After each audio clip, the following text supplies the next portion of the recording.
राधे राधे महाराज जी। महाराज जी, आध्यात्मिक ज्ञान का जिज्ञासु भक्त आगे चलकर किस मोड़ पर प्रेमी भक्त के रूप में परिवर्तित हो जाता है? भगवान की कृपा से जब किसी प्रेमी भक्त का मिलान होता है, जैसे अपने जीवन में संन्यास मार्ग के पथिक थे, काशी में बैठे हुए थे, एक संत आए, उन्होंने कहा बाबा क्या बैठे बैठे आंख मूंदे कर रहा, चल रास लीला हो रही देख लो। भाई जी का अंध विश्वविद्यालय है, भाई जी हनुमान प्रसाद पोद्दार जी, हमारी रुचि नहीं है जो अपने चिंतन में। अरे उनका चलो ना बाबा, जैसे कोई अपना सगा बहुत हट करके कहता है, ऐसे वो संत पीछे पड़ गए।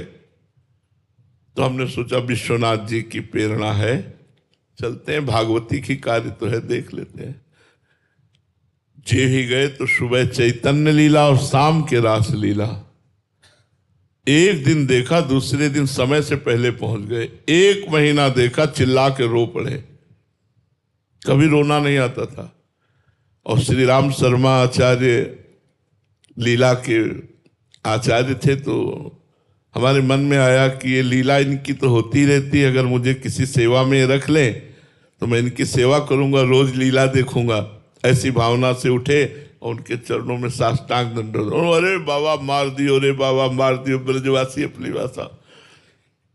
तो हम रो के कहा स्वामी जी मुझे अपने साथ रख लीजिए और अपनी सेवा में रख लीजिए, मुझे रोज रास लीला देखने को मिलेगी, इसलिए आप ऐसा कर। तो उनका बाबा साथ तो नहीं रख सकता, लेकिन एक बात कह रहा हूं, अगर तू वृंदावन एक बार आ जा तो बिहारी जी तुझे कभी नहीं छोड़ेंगे।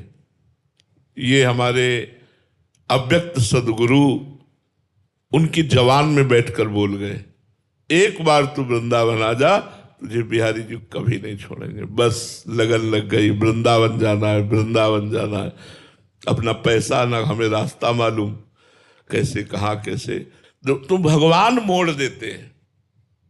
हमारा मार्ग तो अहम ब्रह्मास्मि का था और भगवान ने मोड़ दिया, इस प्रेम मार्ग में मोड़ दिया भगवान ने। हमारी कोई सामर्थ्य नहीं, ये जा पर कृपा न करे पुरारी, सो न पाओ मुनि भगत हमारी।